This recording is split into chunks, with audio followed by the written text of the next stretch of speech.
International Accounting Standard 19 deals with pensions and employee benefits. It mandates that yields be based on a deep market for corporate bonds. But what does this mean? Mercer's Norman Draeger from our Frankfurt office joins HR Radio now to provide some details. The International Accounting Standard for Pensions and Other Long-Term Employee Benefits, IAS 19, requires that the discount rate to be used in the valuation of these benefits be based on the bond yields observed in the marketplace as at the valuation date. However, IAS 19 makes a distinction between countries or monetary areas where a deep market of corporate bonds is present and countries or monetary areas where this is not the case. The following guidance is provided in paragraph 78 of the IAS 19 accounting standard.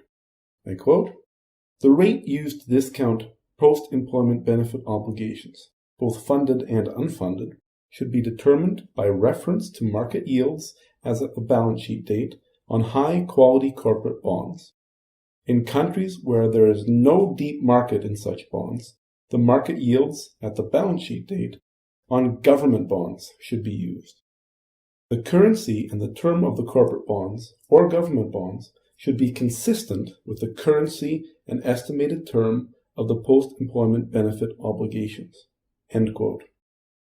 Thus, in order to decide on a discount rate assumption to be used in its IAS 19 valuations, a company will need to take a view for each market, at least implicitly, whether or not it believes a deep market for corporate bonds is present. Unfortunately, this is much more difficult than one might initially think. What also complicates the matter is the fact that the IAS board does not provide any real guidance as to how they themselves would define a deep market for corporate bonds. So how could one go about defining a deep market for corporate bonds? Well, maybe some possible definitions could be as follows. You could talk about a market in which a large parcel of bonds could be traded without a large impact on price. You could talk about markets where there are numerous, sizable bids and offers. Or maybe you could talk about a market with a high trading volume and small bid-ask spreads. Unfortunately, there does not appear to be any uniform or standard definition of deep to describe a fixed income market. Using a quantitative approach to define a deep market also has its challenges. For instance, if a certain volume of bonds available in the market, or a certain number of, say, trades per month, were taken as the measure of whether or not a market was deep, we would likely find the situation where a country could qualify as being a deep market in certain months, and then again not in others.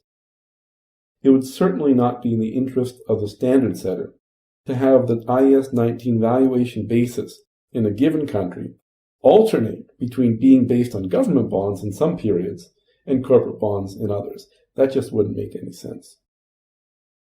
In the end, a pragmatic view likely needs to be taken.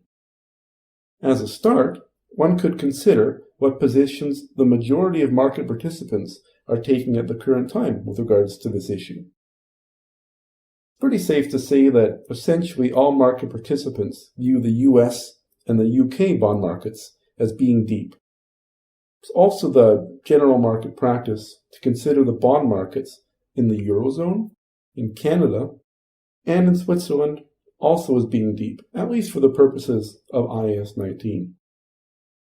This, however, leaves a whole number of other countries where the depth of the bond market is at best questionable.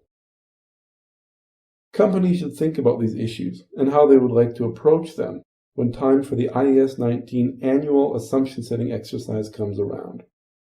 In any case, it's important that companies understand that when they decide on a discount rate to use for a given country for their IAS 19 valuations, they are implicitly taking a view regarding the depth of the bond market in that country. This is something that companies should be aware of. Norman, thank you so much for your information. Listeners should know that they can learn more on Mercer Select at select.mercer.com.